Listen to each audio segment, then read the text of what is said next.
Welcome to the OMG Show. Hey everyone, and welcome to today's episode of the OMG Show. Today we're going to be talking about how to find highly qualified clients. And this is going to be really great, especially if you are a coach or a consultant in some kind of service-based industry where you pretty much work on a client-to-client basis, right? So, for example, if you're a marketing coach, if you're a real estate agent, if you do taxes or something like that, you're always trying to find, more qualified client that can essentially pay you more for the level of service that you provide, right? That way you can scale your business, you have more time for yourself, more freedom, and pretty much you can live the lifestyle that you choose to have. It's kind of the whole idea of less is more, where you have less clients, but you charge a higher fee. So therefore, everyone's kind of happy because you're producing the results. But then again, you also have the liberty to go ahead and do as you please. Whereas if you charge lower fees, you have to get more clients in order to have that kind of magic number that you want.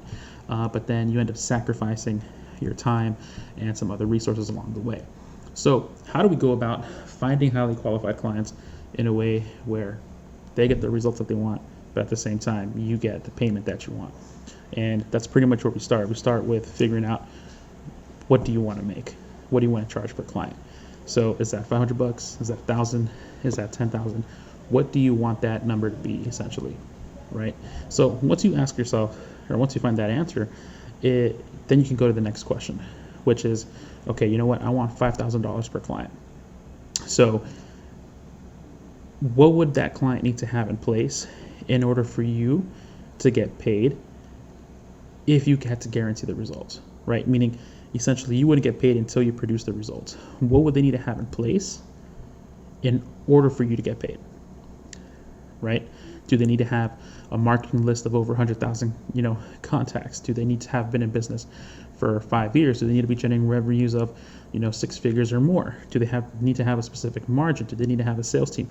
What are the requirements for you to come in, guarantee results, and get paid, right?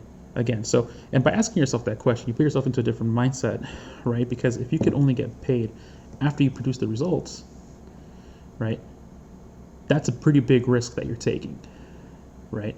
And so you want to make sure that you give yourself the best advantage possible so that way you can see it through and actually attain the results. That way you're happy, and so is the client.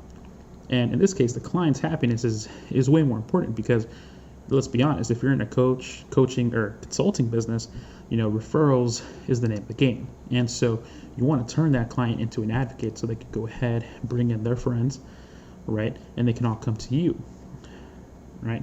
But even then, we still need to ask ourselves, okay, well, does this person meet the qualifications, right? Again, if I can only get paid after I generated results, what would that business need to have? These become your qualifying factors in which you begin to start separating other businesses. If someone doesn't have what you're looking for, goodbye, thank you. Refer them to someone else. And if they do have what you're looking for, go ahead and take that opportunity, because you can produce the results. Okay. Now, the next thing you want to do is, what are 3 things you could do for that client immediately to generate revenue for them? Okay, because at the end of the day, cash is still king. Okay, and clients, especially if you're in a coaching consulting business where they're trying to get more of something, typically, if I'm working with real estate agents, marketers, essentially it's generating more cash for their clients. But it's not always cash. But what is the cash equivalent that you're trying to produce more of? Okay, what are 3 things that you could implement right away that would produce more of what your client is looking for immediately? Okay.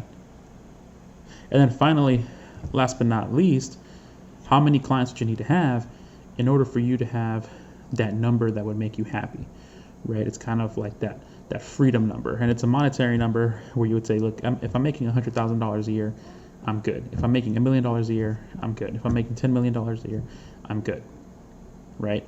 And so, again, if you look at how much you want to make per client, you look at that magic number, and then you figure it out, how many clients you need to get, okay? But when you go back to that previous question in terms of if you can only get paid after you produce the results, what are those qualifications, okay? Now you start to see a pattern in terms of who you can actually help and who may not be the right fit for you. And so when you focus on who you can actually help, then you start to develop the copy around attracting that perfect clientele. Okay, and so what you're looking for is what's called a hungry buying audience. So once you look at those qualifications, you ask yourself, okay, well, where does this audience hang out? Are they on Facebook? Are they on YouTube? Are they on LinkedIn? Are they at, chambers of commerce in the local city? Are they part of different clubs and associations? Where do they hang out? Okay, and then what do they typically buy? What are they interested in? Okay, but more importantly, what are they willing to pull out their credit card for? Okay, what are they really hungry for as it relates to your business? Okay, and when you put those elements together, you now have a hungry buying audience that has the criteria that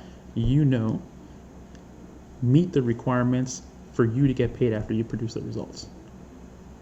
Okay, and so once you understand those three different elements, boom, now we can go to the copy, right?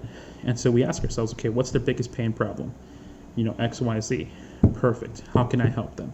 How can I produce results faster and easier for them? Okay, why are you the one to be talking? What do you have to offer them? How much is it? How do they get it? Right? And then what is the opportunity cost if they don't work with you? Okay, that's a quick little copy framework that you can go ahead and use for your business, because it's going to set you up in a way where they can clearly see what the offer is, what value you bring, and what the ultimate benefit is going to be for them. Okay? And so, again, your copy should do two things. It should, number one, attract, right, the clients, which, again, if you can only get paid after producing results, those are the people that you want. Okay, so you want your copy to attract those kind of people, but then detract anyone else that isn't qualified. So if they can't afford you, right? So if you say, I want $5,000, but they're barely making $10,000 a year, that's not going to happen, right? So therefore, you can move on from that person, right?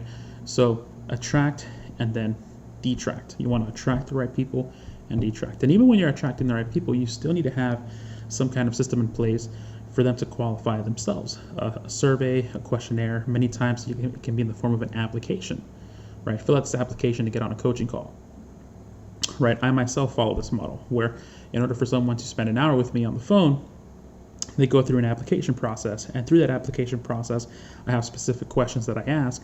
And depending on what they answer, it's either going to be approved or declined, because I know that I can help specific people, but others I can't. Now, that doesn't mean I can't help them in terms of, one-on-one and coaching work, but I can refer them to someone else who's a better fit for them, right? So those are different ways on how you can handle that situation. So once you have that qualification system in place, now it's all about generating more traffic. So now the more traffic you generate, right, traffic is now more targeted, and now it goes through your qualification process, and then boom, whenever you're speaking to someone, you're speaking to the right person, because you've laid out the framework already. You've laid out the foundation to figure out who exactly you can help, who do you actually want to work with, making sure that they can afford your fees, and by the time they have spoken with you, you know that you can guarantee the results, because you've already figured that out in the beginning. Okay, now from there, once all of that is done, it's 3 steps that you got to follow from there. Number 1 is going to be to make sure you identify your highest paying clients. Number 2 is making sure that you only perform your highest paying activity, right? And lastly, number 3 is making sure that you focus only on getting those kind of clients. All right, and by focusing on those 3 little things, it's going to help you skyrocket your business, because you're focusing on the people who can pay you the most, the people that can that you can produce results for, and you're doing the activity where your value is being leveraged the most. Okay, and that's going to give you more opportunity to have other people underneath you, so essentially you can train others to do what you're doing and not necessarily have to do all the work yourself, which is a big win-win, right? Especially if your team is producing the results that your client is expecting. All right, so that's another episode of the OMG Show. Thank you so much for listening, and I'll go ahead and see you on the next episode. Thanks.